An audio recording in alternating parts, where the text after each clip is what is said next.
नमस्कार दोस्तों, सभी का स्वागत है आपका अपना YouTube channel VK4 study classes में। आज हम लोग क्लास 10th का साइंस का 5वां सेट पूरा क्लियर करने वाले हैं, यानी कि लास्ट सेट बचा है हम लोग का। साइंस का 5 सेट तक पूरा हम लोग क्लियर कर चुके हैं और हिंदी में भी कुछ सेट तक हम लोग का कंप्लीट हो चुका है और एग्ज़ाम का टाइम भी बहुत ही नज़दीक आ गया है। ठीक है, यानी कि 4 से 5 दिन तक है और सभी बच्चों से उम्मीद है कि सभी ने अपना अपना सारे सब्जेक्ट को रिवीजन अच्छे तरीके से करते होंगे। और आज हम लोग का होली भी ख़त्म हो चुका है, तो आप लोगों को जितना मस्ती करना था 2 दिन में कर लिया। आप लोग पूरी तरह 100% अपने आप को 100% अपने बोर्ड एग्जाम के लिए दे दीजिए ताकि आपका रिजल्ट अच्छा हो। ठीक है, तो चलिए आप लोग वीडियो के साथ बने रहेंगे। आज हम लोग 40 क्वेश्चन फिर से साइंस का 5वां सेट पूरा ख़त्म करने वाले हैं, तो सभी लोग ध्यान से देखेंगे और समझेंगे। ठीक है, 10 मिनट में आपका 40 क्वेश्चन पूरा कंप्लीट होने वाला और याद भी साथ साथ होने वाला है। ठीक है, तो चलिए शुरू करते हैं। हम लोग का पहला क्वेश्चन देखते हैं क्या है। पहला क्वेश्चन क्या है कि नेत्र गोलक की आकृति है। नेत्र गोलक की आकृति कैसा होता है? अंडाकार, वृत्ताकार, गोलाकार या फिर इनमें से कोई नहीं। तो क्या होगा?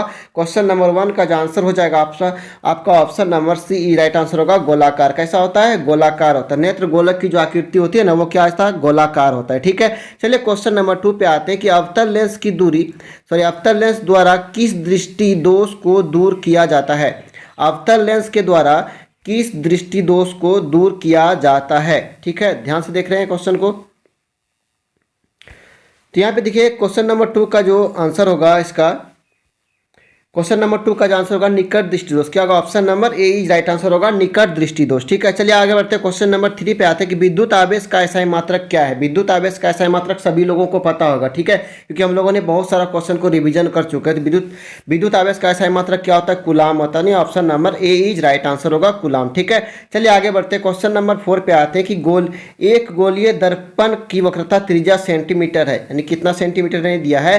तो एक गोलीय दर्पण की वक्रता त्रिज्या सेंटीमीटर है, तो इसकी फोकस दूरी क्या होगा? इसकी फोकस 10 सेंटीमीटर, 20 सेंटीमीटर, 40 सेंटीमीटर या फिर इनमें से कोई नहीं। तो क्या होगा?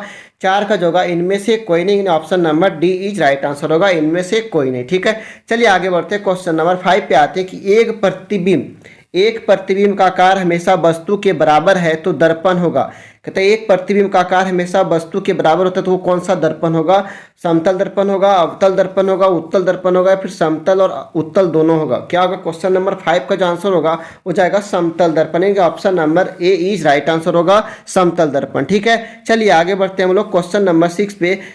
किस दर्पण का दृष्टि क्षेत्र विस्तृत होता है? किस दर्पण का दृष्टि क्षेत्र जो होता है ना, वो विस्तृत होता है, यानी कि विस्तार होता है। समतल का, अवतल का, उत्तल का, फिर समतल और उत्तल दोनों का होता है। तो क्या क्वेश्चन नंबर 6 का जो आंसर होगा वो जगह option number D is right answer होगा, समतल और उत्तल दोनों होगा। ठीक है, समतल दर्पण और उत्तल दर्पण दोनों होगा। चलिए आगे बढ़ते हैं। क्वेश्चन नंबर 7 पे आते हैं कि हजामत। देखिए बार बार ये क्वेश्चन रिपीट होते जा रहा है। हजामत मतलब जो हम लोग बाल दाढ़ी जो बनाते हैं ना, उसी को बोलते हैं हजामत। ठीक है, तो ये लैंग्वेज को बदल दिया है थोड़ा सा। ठीक है, इसको ध्यान में देखें। हजामत और दाढ़ी बनाना, बाल बनाना एक ही बात हुआ, उसी को हजामत बोलते हैं। ठीक है, तो हजामत बनाने में किस दर्पण का उपयोग होता है? तो ये क्वेश्चन हम लोग कल के भी सेट में पढ़े थे और सेट 1 में भी पढ़े थे, सेट 2 में भी पढ़े थे। ठीक है, तो ये देखिए आपका जो 5th सेट आज साइंस का है, इसमें भी एक क्वेश्चन आ गया है। तो इस क्वेश्चन को आप लोगों को, ये क्वेश्चन जो है ना आप लोग को बहुत अच्छी तरह से याद हो गया होगा। तो क्या होगा? Option number C right answer होगा, अवतल दर्पण। क्या होगा? अवतल दर्पण, ये हो जाएगा। चलिए आगे बढ़ते हैं। क्वेश्चन नंबर 8 पे आते हैं कि निर्वात में प्रकाश की चाल होती है। निर्वात में प्रकाश की चाल कितने होते हैं? 3 × 10⁸ मीटर प्रति सेकेंड, यानी option number A is right answer होगा, क्वेश्चन नंबर 8 का। ठीक है, चलिए आगे बढ़ते हैं। क्वेश्चन नंबर 9 पे आते हैं कि प्रकाश के अपवर्तन के कितने नियम है? प्रकाश के अपवर्तन के कितने नियम है?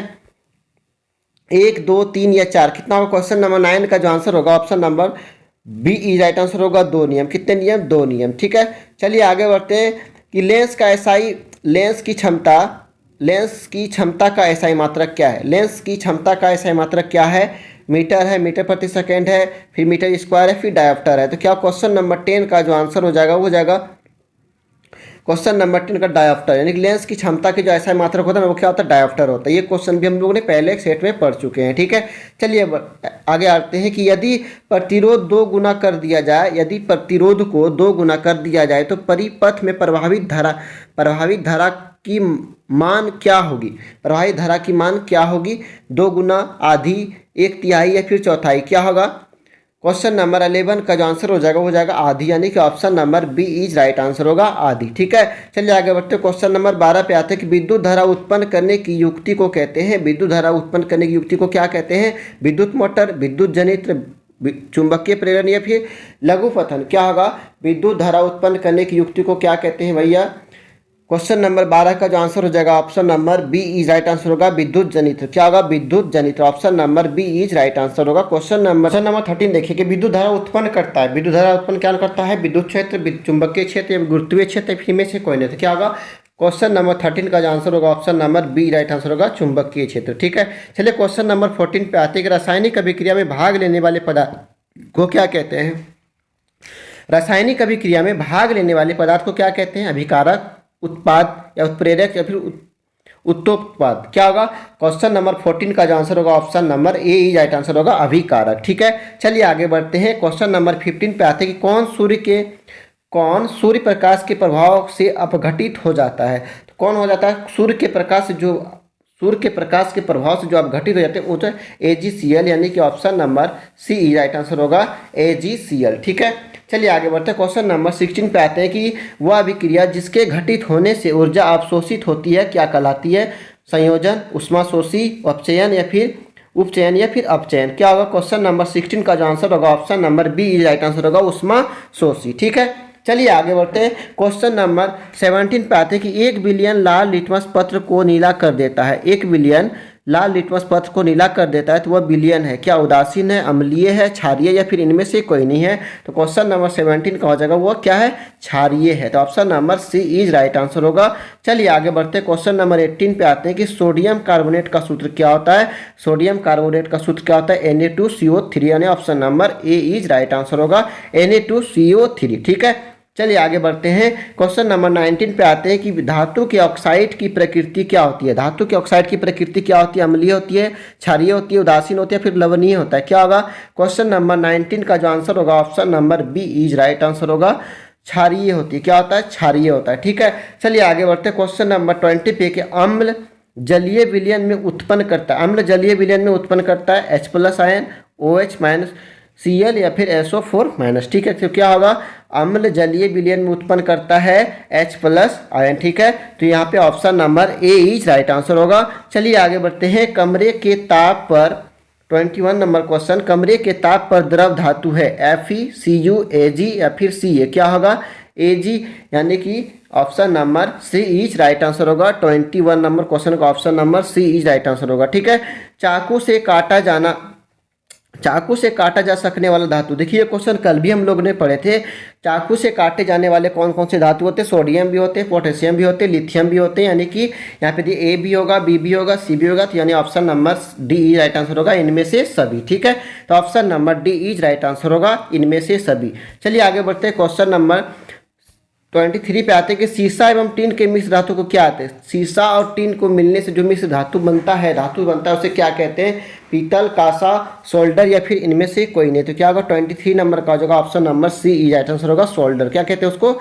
सोल्डर कहते हैं। ठीक है, चलिए आगे बढ़ते हैं। क्वेश्चन नंबर 24 पे आते हैं कि निम्न में से एल्कोहल प्रक्रियात्मक समूह का फार्मूला है। देखिए अल्कोहल जो होता है वो H होता है, तो यानी ऑप्शन नंबर ए में भी है और ऑप्शन नंबर सी में भी है, तो यानी ये दोनों आंसर सही हो जाएगा। यहाँ पे ऑप्शन का जो ऑप्शन देने में कहीं मिस्टेक किया, इसलिए यहाँ पे दोनों ऑप्शन सही है। ठीक है, तो ऑप्शन ए और ऑप्शन सी दोनों है, तो आप लोग याद रखेंगे, OH याद रखेंगे।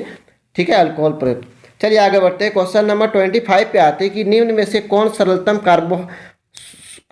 कौन सरलतम हाइड्रोकार्बन है? तो मीथेन है, एथेन है, प्रोपेन है, ब्यूटेन है। तो सरलतम हाइड्रोकार्बन जो होता है ना भाई, वो होता है मेथेन, यानी option number A is right answer होगा मेथेन। ठीक है, चलिए आगे बढ़ते हैं कि आधुनिक आवर्त सारणी में आवर्त की संख्या है। आधुनिक आवर्त सारणी में आवर्त संख्या कितनी होती है? 26 का जो आंसर देंगे आप लोग। आधुनिक आवर्त सारणी में आवर्त की संख्या कितना होता है? 7 होता है, option number B is right answer होगा 7। ठीक है, चलिए आगे बढ़ते हैं। 27 पे एक कोशिकीय जंतु है। एक कोशिकीय जंतु क्या होता है? जिसके एक कोशिकीय जंतु क्या होता है? अमीबा होता है, option number B is right answer होगा अमीबा। ठीक है, 28 पे आते हैं कि मनुष्य के मुख गुहा में कितने जोड़े लार ग्रंथियां पाई जाती है? कितने जोड़े ग्रंथियां पाई जाती है? लार ग्रंथियां वो होता है 28 का जो ऑप्शन आपका जो आंसर हो जाएगा option number C is right answer होगा। 3 होता है, कितना होता है 3 होता है, नहीं option number C is right answer होगा 3। ठीक है, चलिए आगे बढ़ते हैं। कोशिका का पावर हाउस किसे कहते हैं? कोशिका का पावर हाउस किसे कहते हैं? एटीपी, माइटोकॉन्ड्रिया या फिर कोशिका फिर एडीपी, क्या होगा? 29 का जो ऑप्शन होगा ऑप्शन नंबर बी राइट होगा माइटोकॉन्ड्रिया। ठीक है, याद रखेंगे। चलिए आगे बढ़ते हैं। 30 नंबर पे आते हैं कि एस्ट्रोजन स्रावित होता है। एस्ट्रोजन जो स्रावित होता है ना, वो कहाँ से होता है? तो यहाँ पे दिया क्या दिया ऑप्शन? अंडाशय से, थायराइड द्वारा या फिर वृषण द्वारा, फिर पिट यूट्री द्वारा। क्या होगा? 30 नंबर का जो आंसर होगा आपका वो अंडाशय द्वारा, यानी option number A right answer होगा अंडाशय द्वारा। ठीक है, चलिए आगे बढ़ते हैं। क्वेश्चन नंबर 31 पे आते हैं कि मस्तिष्क उत्तरदायी है। मस्तिष्क उत्तरदायी किसके किसके लिए है? सोचने के लिए, ये भी सही बात है, सोचने के लिए भी है, हृदय स्पंदन के लिए भी है, ठीक बात है, शरीर को संतुलित बनाने के लिए भी सही है। तो उपरोक्त सभी होगा, इसका option number D right answer होगा, उपरोक्त सभी। ठीक है, चलिए आगे बढ़ते हैं। 32 पे आते हैं। क्वेश्चन नंबर 32 देखेंगे आप लोग। फिर से यहाँ पे दिया है कि हाइड्रा में प्रजनन किस विधि से होता है? हाइड्रा में प्रजनन किस विधि से होता है? विखंडन, मुकुलन, लैंगिक जनन या फिर इन सभी। तो क्या होगा? इसमें होगा B number, option number B is right answer होगा, मुकुलन। ठीक है, चलिए आगे बढ़ते 33 पे आते हैं कि डीएनए कहाँ पाया जाता है? डीएनए कहाँ पाया जाता है? कोशिका द्रव में, कोशिका के केंद्रक में या फिर इनमें से सभी। तो क्या होगा? डीएनए जो पाया होता है ना, ये कोशिका द्रव में भी पाया जाता है, कोशिका के केंद्रक में भी पाया जाता है, केंद्रक में भी पाया जाता है। तो इनमें से सभी हो जाएगा, option number D is right answer होगा, इनमें से सभी। ठीक है, चलिए आगे बढ़ते हैं। क्वेश्चन नंबर 34 देखिए कि जीन शब्द किसने प्रस्तुत किया था? जीन शब्द किसने प्रस्तुत किया था? तो यहाँ पे हो जाएगा जॉनसन ने, option number C is right answer होगा, जॉनसन। ठीक है, चलिए आगे बढ़ते हैं। 35 पे आते हैं। अनुवांशिकी शब्द का प्रतिपादन सर्वप्रथम किसने किया था? तो अनुवांशिकी शब्द का जो सबसे पहले जो किया था ना, वो कौन थे? वो थे मेंडल थे, जो कि मटर के पौधे पे भी आविष्कार किए थे, जिन्होंने खोज की थे ना, वो हो जाएगा मेंडल। ठीक है, तो option number A is right answer होगा, 35 का ए नंबर। ठीक है, चलिए आगे बढ़ते हैं। 36 पे ऊर्जा का प्रमुख स्रोत है। ऊर्जा का प्रमुख स्रोत क्या है? हवा, प्रकाश, सूर्य, फिर विद्युत। तो क्या होगा?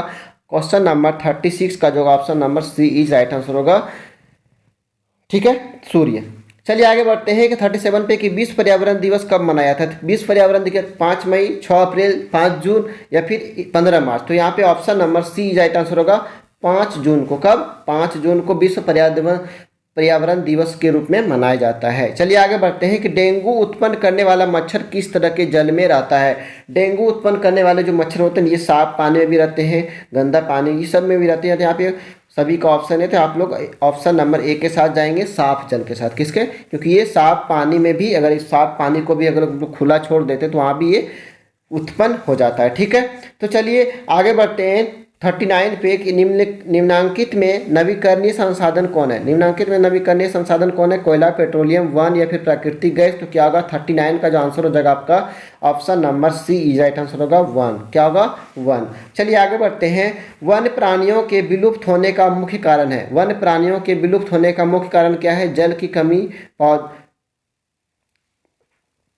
बाघों, यहाँ पे बाघों क्या लिख दिया है, ऑप्शन गलत है, नरवनीकरण, वायु प्रदूषण। तो यहाँ पे वन्य प्राणियों के विलुप्त होने का जो मुख्य कारण है ना, वो option number C is right answer है इसका, नरवनीकरण। ठीक है, option number C is right answer होगा। तो इस तरह से हम लोग का ऑब्जेक्टिव क्वेश्चन साइंस का जितने भी ऑब्जेक्टिव क्वेश्चन था वो हम लोग 5 का 5 सेट पूरा क्लियर कर चुके हैं। तो आप लोगों ने सभी ने अच्छे से रिवीजन कर चुके होंगे। सभी बच्चों से आशा है कि आप लोग अपने बोर्ड एग्जाम के लिए पूरी तरह से तैयार हो चुके हैं। ठीक है, और जितने भी दिन 4 से 5 दिन जो भी बचा है आपके पास, आप लोग पूरा क्वेश्चन को रिवीजन कीजिए। जितना आप पढ़े हैं, नया क्वेश्चन को आपको देखने का जरूरत नहीं है।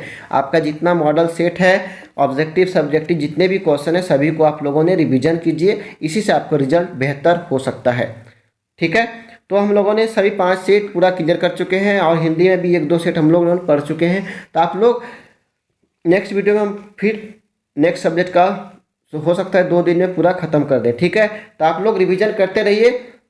ठीक है, तब तक के लिए जय हिंद। अगर वीडियो अगर अच्छा लगा हो तो लाइक शेयर सब्सक्राइब जरूर कर लें। आप लोग का भी सपोर्ट चाहिए इस चैनल को, क्योंकि इस चैनल छोटा है और इसको बड़ा करना आप लोगों के हाथ में है। तो आप लोगों ने थोड़ा सा प्यार दीजिए इस चैनल को। आपके लिए ये चैनल हमेशा मेहनत करने के लिए तैयार है। पीके फॉर स्टडी क्लासेस आपके लिए हमेशा तैयार है, ठीक है।